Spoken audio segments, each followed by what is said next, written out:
minha gente, muito boa noite, muito boa tarde, muito bom dia. Não sei que horas você está assistindo esse vídeo, mas o caso agora é noite. Esse ano, 2025, a Casa Cor de Porto Alegre já acabou, mas não se preocupe que eu venho aqui, por meio desse, trazer para vocês, muito resumidamente, aquilo que mais me chamou a atenção na mostra desse ano e as soluções que eu provavelmente vou usar nos meus projetos também. Vou trazer aqui 10 coisas que mais me chamaram a atenção, que se repetiram ao longo da caminhada dentro ali os ambientes dos profissionais que participaram da Casa Cor, que inclusive estão de parabéns. Eu particularmente gostei bastante da Casa Cor desse ano. E para quem não sabe, né, o que é a Casa Cor, é uma mostra de arquitetura e decoração, onde os profissionais, cada um deles faz ali o projeto de um ambiente, onde a gente consegue vivenciar na prática as soluções de ideias, tendências, materiais que tem no mercado hoje em dia, ajudando nós profissionais também a termos o contato com as novidades, as tendências, os próprios fornecedores também, porque às vezes a gente quer uma solução e não sabe quem executa. Lá também tem os contatos, então nos auxilia também nesse formato, e os próprios profissionais que estando lá também divulgam o seu próprio trabalho. A Casa Cor esse ano foi no antigo aeroporto. Tiveram vários ambientes que também vieram com essa proposta de trazer essa ideia do conceito. Alguns ambientes até utilizaram os próprios materiais do aeroporto, como o revestimento das paredes, o próprio piso. Tiveram vários ambientes que reutilizaram o piso do original do aeroporto. Mas vamos lá para o que interessa. A primeira coisa que me chamou bastante atenção, que se repetiu em vários ambientes, é a iluminação indireta. O que significa esse termo? É quando a gente tem o efeito da luz, mas não enxerga de fato a fonte da luz. Por exemplo, uma lâmpada, tu vai olhar para ela e tu vai observar direto a luz ali. Uma fita de LED, um perfil de LED, tu enxerga direto a luz. Mas existem algumas maneiras de tu esconder essa fonte de luz, fazendo com que ela reflita ou na parede, ou no MDF, ou enfim, de várias formas eu vi essa solução lá. E a luz, ela vem refletindo, trazendo esse efeito mais sutil para o espaço, o que torna o ambiente extremamente aconchegante. E essa maneira de fazer essa luz indireta, a gente pode fazer de várias formas, como essas imagens que eu tô mostrando que eu vi lá. Então, eu vi isso embaixo da prateleira no banheiro, eu vi isso no rodapé, eu vi isso, a gente pode fazer, por exemplo, uma cabeceira mais alta e colocar essa luz indireta. Eu uso bastante essa solução em cabeceiras, no quarto principalmente, porque é um ambiente onde a gente precisa ter esse momento de relaxamento, então a gente precisa ter uma luz um pouco mais sutil, mais suave antes de dormir. É uma ótima solução. E aí a gente deixa um afastamento da cabeceira em relação à parede e coloca a fita de LED atrás, fazendo com que ela reflita na parede e volte só esse efeito da luz, sem de fato a gente enxergar ela diretamente saindo da luminária. A gente pode usar também um cortineiro para trazer o destaque daquele tecido. Então, por exemplo, se tu utilizar ela numa parede, o ideal é que tenha um revestimento legal nessa parede, porque bem ou mal, por mais que seja uma luz mais discreta, ela vai também destacar aquilo que está sendo iluminado por ela. O segundo item que eu quero falar é sobre os revestimentos. O que eu observei é que os revestimentos, principalmente do piso, porcelanato, cerâmica, eles estão mais neutros. A gente não tem usado mais aqueles revestimentos que imitam mármore, que imitam uma pedra. Então, pelo menos, o que eu observei foi isso. E aí a gente tem em contraponto os revestimentos usados na parede com a própria pedra. Eu vi bastante pedras naturais. Então a gente sai do revestimento cerâmico e porcelanato que imita esses materiais naturais e traz o próprio material natural. Isso além dos pisos madeirados, que em si já tem a sua textura, mas aquele piso porcelanato, que é mais comum, numa textura bem sutil, fazendo com que o destaque da decoração venha por outros elementos, como por exemplo a própria pedra que eu falei. Então a pedra foi um elemento que se repetiu bastante, a pedra natural, de várias texturas, quartzitos, mármores. Também já indo para um outro item de um elemento que me chamou bastante atenção, é que as pedras, elas estão vindo muito no acabamento escovado. O que significa isso? Significa que tu pega aquela pedra da natureza, ao invés de tu passar um polimento que faz com que o acabamento da superfície dela fique brilhoso, tu faz um processo diferente, que é escovar ela, fazendo com que ela fique mais rústica, ela fique mais texturizada. Só que aí, por exemplo, se tu vai utilizar uma pedra escovada num ambiente funcional, como por exemplo o banheiro ou a cozinha, de qualquer forma essa pedra ela precisa depois passar por um processo de impermeabilização, porque a pedra natural ela vai ter uma absorção natural daquela pedra, né? Ela não é totalmente fechada, digamos assim, ela tem como se fossem poros, como se fosse a nossa pele. Então, claro que vai depender do tipo de pedra, algumas têm mais, algumas têm menos. Por exemplo, o mármore é uma pedra que é mais absorvente do que as outras pedras.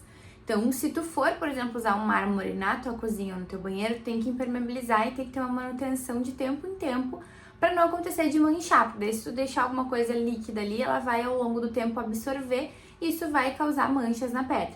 Então, por mais que seja escovada, ela tem que ter esse processo de impermeabilização que é passado uma resina, então ela não fica totalmente rústica. Mas se tu quiser usar ela num ambiente que não é uma área molhada, é possível usar ela diretamente nesse acabamento rústico, como nesse ambiente que eles fizeram um processo de até, acho que tem outro nome, não é só escovamento, que ela fica totalmente rústica, trazendo mais textura e movimento para esse material. E uma outra coisa que me chamou a atenção, ainda falando sobre as pedras, sobre o acabamento da borda dessa pedra. Normalmente a gente usava ali uma saia num padrão de 4 centímetros. Saia é justamente essa parte da espessura da pedra que fica aparente. Então quando a gente vê aquela saia de 4 centímetros, dá a impressão da própria pedra ser mais robusta. Só que na verdade a pedra tem em torno de 2 centímetros e é feito um acabamento em 45 graus para fazer essa saia. Então ela pode ter 2 centímetros, que é a própria espessura da pedra, ou tu pode criar essa saia com alturas diferentes. O comum é 4 centímetros, mas hoje em dia, já faz um tempo que elas têm vindo muito mais no acabamento com a própria espessura da pedra. Então, ao invés de tu fazer esse acabamento em 45, tu deixa essa espessura aparente da própria pedra. Além das pedras, outros tipos de acabamento, como por exemplo, prateleiras em MDF, que a gente usava muito essa estrutura mais robusta de duplicar a chapa de MDF, que tem em torno também de 2 centímetros, na verdade tem 1,8 centímetros uma chapa de MDF, a mais usual, tem outras espessuras também, mas enfim, não vou entrar nesse detalhe hoje. Então, normalmente a gente fazia essa chapa duplicada, né? O marceneiro ele cola uma na outra para fazer ela ter uma espessura maior. Ou tem outras formas também de duplar ela, por exemplo, a minha mesa aqui, ó, ela tem por fora aqui uns 4 centímetros, mas na verdade eu não duplei toda ela, eu duplei só um pedacinho aqui assim, ó, de mais ou menos uns 5 centímetros para baixo, e daqui pra cá mais ou menos, ela tá em 1,8, porque tu não enxerga esse detalhe, então não tem por que tu investir em toda ela duplada, né, se não vai aparecer. Mas dependendo do caso, se aparece, tem que duplar ela inteira. Então, uma coisa que eu observei em relação a isso é que a gente tem usado também essas prateleiras e acabamentos de MDF na espessura mais fina. E percebi essa tendência de trazer mais leveza para as coisas, ao invés de robustez, como a gente usava muito. Outra coisa que eu achei bem legal também foi as divisórias dos ambientes em vários formatos diferentes. Por exemplo, assim, quando a gente tem um ambiente integrado, às vezes a gente quer setorizar, mas a gente não quer trazer uma parede, que é totalmente uma barreira visual. Então a gente traz ali elementos na própria marcenaria ou em outros tipos de materiais vazados que faz essa setorização, mas sem perder essa integração dos ambientes. Então, por exemplo, essa cortina de metais para fazer a setorização ali desse lavabo com o quarto, nichos vazados fazendo a setorização dos dois ambientes, mas ao mesmo tempo que tu usa os nichos para decoração, tu também tem essa visibilidade do outro ambiente. Então, diversas formas de fazer essas divisórias. Outro elemento que está super em alta são as formas curvas. Isso no mobiliário solto, na marcenaria, no forro de gesso. Em vários elementos a gente está encontrando mais esses formatos mais orgânicos, mais curvos.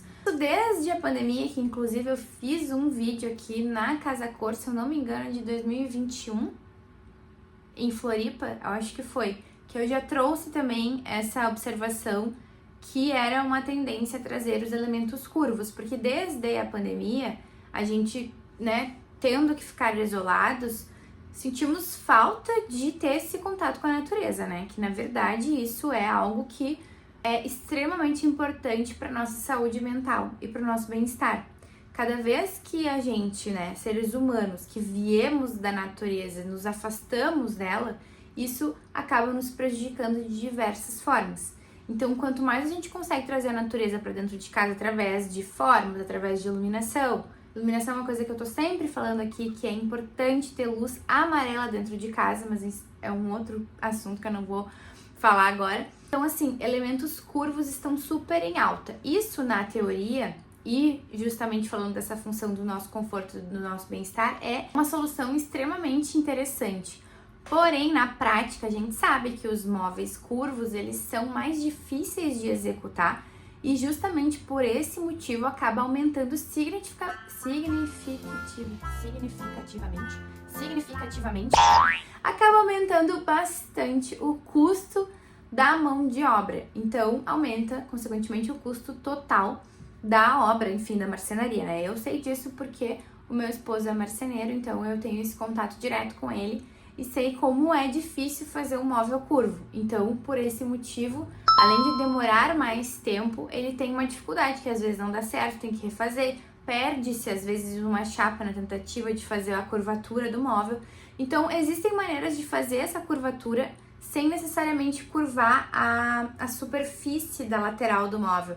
Por exemplo, às vezes eu faço só a mesa curva, é mais fácil de fazer o corte do que dobrar a própria chapa de MDF. Não sei se vocês entendem o que eu quero dizer, mas enfim, existe. Hoje em dia eu trago bastante a curva para os projetos, mas claro que depende de quanto o cliente quer investir.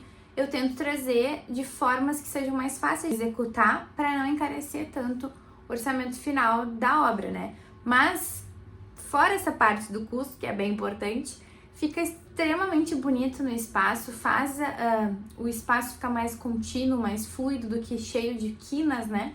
Mas tem este porém também. Eu falei que eu observei bastante o efeito da luz indireta, porém o nosso amigo perfil de LED também ainda está em alta, né, minha gente? Até porque eu acho que é uma coisa que vai perdurar aí por bastante tempo, que o perfil de LED é uma solução super fácil de executar nas obras, claro, depende do perfil. Eu, pelo menos, tenho indicado, especificado nos projetos aquele perfil de sobrepor, que ele é mais fácil de instalar, porque tu não precisa recortar o gesso e colocar ele, porque ainda tem alguns perfis de LED que são altos, e quando tu vai fazer o forro de gesso, tem as estruturas metálicas transversais, e aí se tu coloca no sentido oposto o perfil de LED embutido, a pessoa que está executando, além de ter que rasgar o gesso para encaixar o perfil, ela ainda tem que ir rasgando o perfil para encaixar nesses perfis metálicos. Enfim, acaba sendo uma mão de obra muito mais trabalhosa. Então, por experiência nas obras que eu vivenciei, hoje em dia eu tenho indicado aquele perfilzinho de LED que é bem fininho, que inclusive eu vi lá também na Casa Cor, ele usado como solução de iluminação no gesso. Ao invés de embutir, só coloca ele ali. E assim, só quem tem olho treinado pra ver que realmente ele é de sobrepor, porque ele é tão fininho que tu acha que ele tá embutido ali e é uma solução ótima. E o perfil de LED também usado em várias formas para fazer iluminação de espelho, deixar um de cada lado para dar aquela iluminação homogênea na frente. Eu adoro, sou suspeita para falar, né? Ainda falando de iluminação pontual estrategicamente colocada é algo que eu adoro usar também nos projetos, que eu acho que é super inteligente tu colocar essa iluminação focal em elementos que tu quer destacar. Então, em quadros, em decoração, em objetos. Não colocar essa luz focal, por exemplo, em cima de cama, em cima de sofá, em cima de ambientes que tu vai ficar ali mais no estar. Mas sim voltar mais para a parede, por exemplo, ou justamente nesses elementos que tu quer dar destaque, eu acho que é o ideal. Além disso, algumas outras coisas que me chamaram a atenção de coisas pontuais. Por exemplo, mobiliários diferentes e criativos, como por exemplo, essa mesa que tem ali um design, claro que entra também a parte mais artística, que a gente como arquiteto, obviamente, não vai deixar de chamar a atenção, porque a gente gosta daquilo que é belo também e criativo, né? Então a arte, ela é algo que ela te faz sentir algo, pode ser ruim, pode ser bom, mas ela não passa despercebido. Então vários elementos de designs, enfim, artistas, de pinturas também que eu observei lá, que eu achei bem interessante. Outra coisa que me chamou a atenção também foi essa porta de tecido, que ela fica como se fosse sanfonada, assim. Por que eu achei interessante? Porque tu consegue abrir todo o vão do mobiliário através desse tipo de porta, diferente de uma porta de MDF, além de ser um elemento super diferenciado no espaço daquilo que a gente está acostumado, né? Eu achei legal. Não sei se no dia a dia seria funcional de usar em todos os projetos, mas de repente, pontualmente, uma solução ou outra, eu achei legal. E por último, um extra, porque o meu objetivo com esse vídeo não é muito falar sobre ambientes comerciais, né? Mas esse ambiente comercial, quando eu entrei, além de, enfim, você poderia fazer um vídeo só falando desse espaço comercial, porque eu vi diversas soluções inteligentes ali. Mas, por exemplo, trazer elementos que façam com que esses ambientes corporativos sejam mais vivos. Então, por exemplo, essa ideia aqui eu achei muito interessante, onde a pessoa que tá ali, ela pode utilizar desse botão, enfim, não sei como é o nome disso, para dar um soco, para interagir. Eu tô dando um exemplo pontual desse elemento, mas claro que isso pode ser usado de várias formas diferentes para que o ambiente do trabalho também tenha essa interação entre os funcionários, enfim, entre as pessoas que estão trabalhando ali, não apenas mesas e cadeiras e computadores, sabe? Então, eu acho que esse tipo de solução para os ambientes corporativos é muito interessante de se trabalhar. E é um tipo de projeto que eu adoro também, mas aqui no canal eu falo muito mais sobre arquitetura residencial, né? Mas se vocês quiserem que eu faça mais vídeos também sobre esse tema, já comenta aqui. E é isso por hoje, minha gente. Espero que vocês tenham gostado do vídeo. Se tiverem alguma outra observação para colocar, eu tô sempre aqui aberta a receber também a opinião de vocês, positiva ou negativa. Comenta aqui. Não esquece de se inscrever no canal. Também, se quiser me acompanhar lá no Insta, é @daniela_morosini.arquiteta, e lá diariamente eu tô postando nos stories, no feed, muito mais do que aqui, mas aqui o meu compromisso contigo é uma vez na semana um vídeo aqui no canal. Então, não esquece de se inscrever e ativar o sininho para não perder nenhum vídeo por aqui, tá bem? Um beijo da Ark e até o próximo!